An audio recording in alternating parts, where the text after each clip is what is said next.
Muy buenos días. Agradezco la oportunidad para que podamos presentar el trabajo de 100 trasplantes renales pediátricos del Hospital Roosevelt.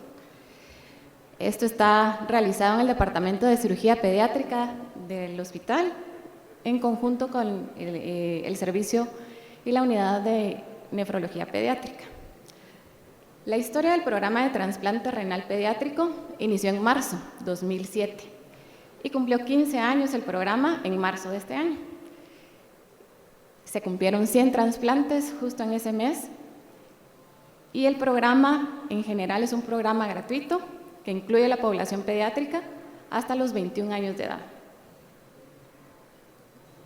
El programa en sí requiere de un equipo multidisciplinario y este equipo está conformado por cirugía pediátrica, la unidad de nefrología, urología de adultos del Hospital Roosevelt, quienes colaboran con el donante, todo el equipo de pediatría en intensivo, anestesia, nutrición, enfermería, farmacia, banco de sangre, la colaboración del Laboratorio de Inmunogenética del San Juan de Dios, trabajo social y psicología. El manejo del paciente se da desde que se hace el diagnóstico, se clasifica su etiología y se inicia el soporte de terapia de reemplazo renal. Hasta que cumple los 21 años después del trasplante, el paciente lleva la inmunosupresión sin costo por parte del Hospital Roosevelt. Y psicología y trabajo social se encarga de preparar a ese paciente para que estudie y logre integrarse a la sociedad, para que pueda ingresar al Seguro Social y continuar su inmunosupresión después de los 21 años y no se corte ese lapso de tratamiento para el paciente. Vamos a presentar la experiencia de los 100 trasplantes que van y el objetivo es realmente hablar los datos que tenemos hasta el momento. La enfermedad renal crónica pediátrica tiene una incidencia en nuestro país de 4.6 por millón de habitantes pediátricos. Las causas las podemos ver en desconocidas en un 43%, congénitas en un 30% y las glomerulopatías ocupan un 13%. Es interesante saber que el momento en que el paciente consulta con el nefrólogo lleva un lapso de 364 días. Todo ese tiempo el paciente va de médico en médico hasta que logra encontrar el momento oportuno para su tratamiento. Cada año en la unidad del Hospital Roosevelt de nefrología tenemos 52 pacientes. Solamente podemos hacer 10 trasplantes renales al año, esto debido a costos en el hospital, y eso nos crea una presa de 42 pacientes anuales. De ese número de pacientes, el 17 entonces puede llegar a trasplante y el resto se va a terapia de reemplazo renal, 30% hemodiálisis, 40% a diálisis peritoneal y 13% a tratamiento conservador. ¿Cuál es el costo de la terapia de reemplazo renal en nuestro país? En el paciente pediátrico tenemos que la hemodiálisis por sesión cuesta $121 y eso hace $1,500 mensuales solo de costo de hemodiálisis para el paciente.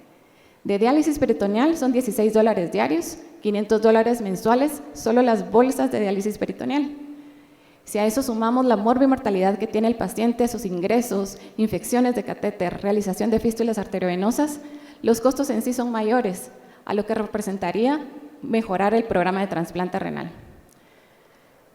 La incidencia de mortalidad en nuestros pacientes, tenemos en terapia de reemplazo renal, diálisis peritoneal 7 pacientes al año, en 100 pacientes, hemodiálisis 15 pacientes y trasplante 0 al año. ¿Qué encontramos? En 100 pacientes que llevamos en estos 15 años, tenemos una media de edad del paciente trasplantado de 13 años, el paciente de menor edad 4 años y el mayor de 19 años. El programa de donante vivo lleva 87 pacientes y donante cadavérico 13. Del donante vivo tenemos vivo relacionado 80, que usualmente es la mamá o el papá del paciente, y donante vivo no relacionado 7 pacientes, que usualmente son los papás adoptivos o un familiar cercano. De estos, laparoscópicos se han trabajado 15 pacientes nada más y el programa empezó en el 2014. Y debido a costos y a que el presupuesto se va a otras cosas, no se puede avanzar tanto en esto, pero seguimos en el proceso. ¿Qué resultados tenemos? Un tiempo de isquemia caliente de 2 minutos en mediana, un tiempo de isquemia fría que va de 45 a 140 minutos. Esto se va a prolongar debido a las cirugías de banca que van 15, usualmente cuando hay una arteria polar, y los donantes cadavéricos que también incrementan ese tiempo de isquemia fría.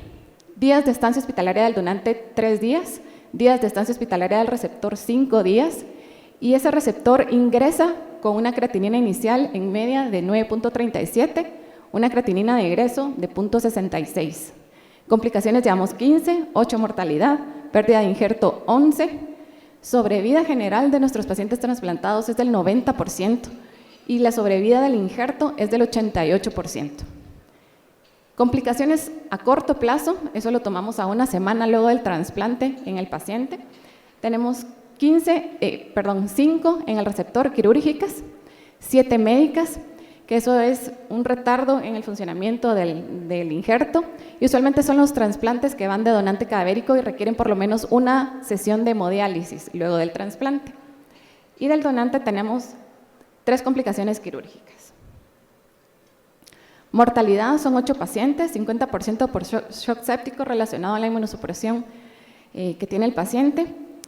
Esto después del año del trasplante. 2 pacientes de causa desconocida que fueron cadavéricos y fueron del mismo donante.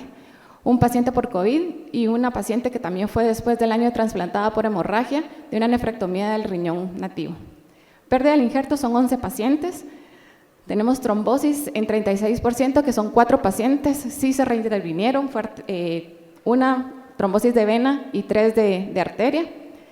Mala adherencia del paciente son 7 y los 7 pacientes fue cuando ingresaron a la adolescencia y su apego al tratamiento inmunosupresor fue lo que dio problema. Y el 9% lo clasificamos como causa inmunológica. Esta paciente falleció este año y fue luego de la vacuna del COVID.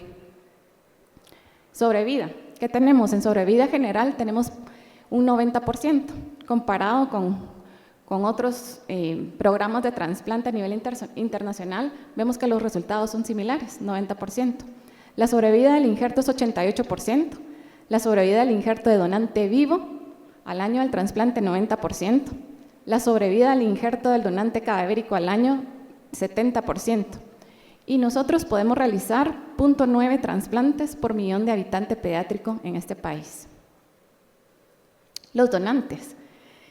Es el 80% de los trasplantes en nuestro país y existe un programa único de seguimiento para todos los donantes. Esto empezó en el 2007 y la unidad de nefrología pediátrica empezó a hacer las jornadas anuales. ¿Qué resultados tenemos hasta el momento?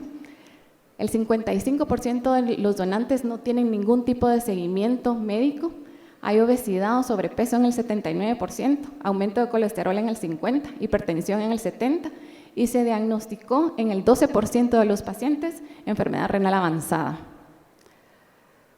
¿Qué podemos concluir? Luego de 100 trasplantes hechos en niños en nuestro país, en una unidad donde se hace trasplante renal exclusivamente, que la sobrevida del trasplante renal lo convierte en la mejor opción de tratamiento para el paciente con enfermedad renal crónica, recordando los datos de mortalidad que tenemos de los pacientes en hemodiálisis o diálisis peritoneal. Que los resultados a corto y largo plazo son buenos y comparables con programas a nivel internacional. No es suficiente el número de trasplantes anuales que podemos realizar hasta el momento, ya que deja 42 pacientes nuevos cada año con otros tipos de terapia de reemplazo renal, creando una presa mayor y mayor morbilidad en el paciente. El donante vivo tiene pobre seguimiento y está en riesgo de enfermedad renal, lo que implica una carga socioeconómica, familiar y nacional importante. El seguimiento de los donantes y el impacto en su salud a largo plazo no es ideal, lo que plantea la necesidad de la donación cadavérica como la mejor opción. Estamos obligados a darle seguimiento a los donantes y ser un parámetro de control de calidad en los programas de trasplante que tengamos. Y pensamos que la creación de un ente nacional que promueva, organice y regule la actividad de donación y trasplante en el país es necesaria. Muchas gracias.